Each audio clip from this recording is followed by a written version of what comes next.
What is up, guys? Clay Enjoyer here, and it is time to enjoy. And in this video, I made a Kirby car with a little extra flair. A TANKIRBY, if you will.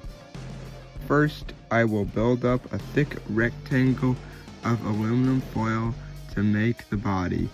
Then a smaller rectangle to make the turret and stick some armature wire in place. Once that is done, I can glue the two pieces together. Now that the base of the TANKIRBY is done, I can start to apply the first layer of clay.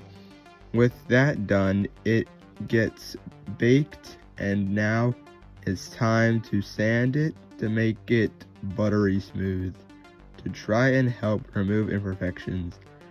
Then I can add some threads on the sides before moving on to the gears.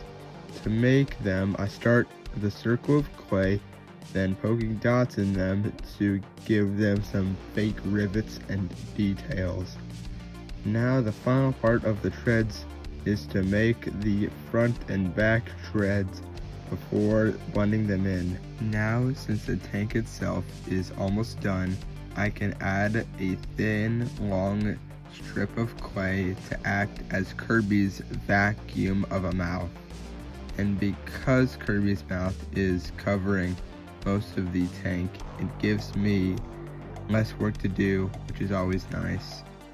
As some final details, I thought a door hatch and a random rectangle would make the model a little bit more interesting. Then I can give him his feet, which are roughly the size of 2 grapes. With that, I can give TANKIRBY his little arms and start the painting process. I will start by painting some gunmetal gray in between the gears, but giving the gears themselves a lighter gray to differentiate them. After doing several coats, I can add some black to break up the 2 grays. And since I still have black on my paintbrush, I'll paint the treads as well. And guess what? The TANKIRBY's underbelly gets what color? Another gray, of course. Don't be silly.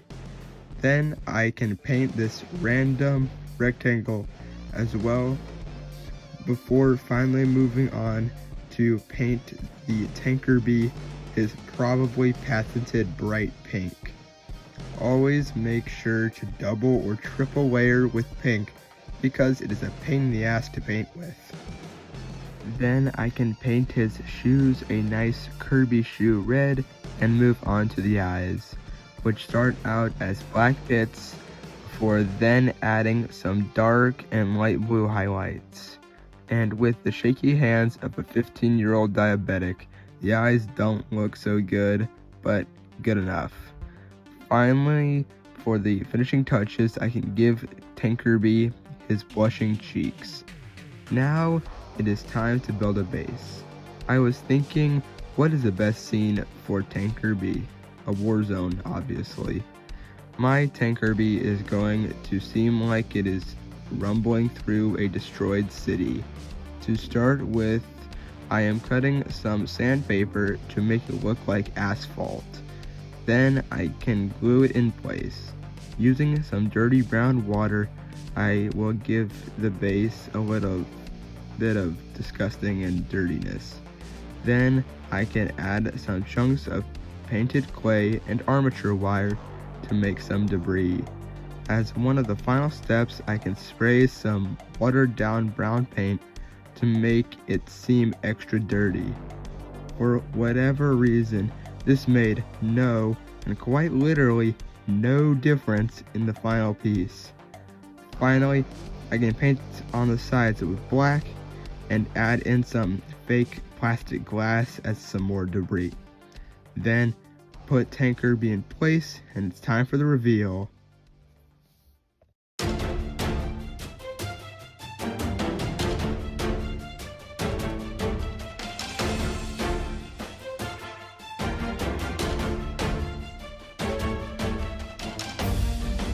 If you enjoyed this video, please like and subscribe for more videos no one asked for like this one.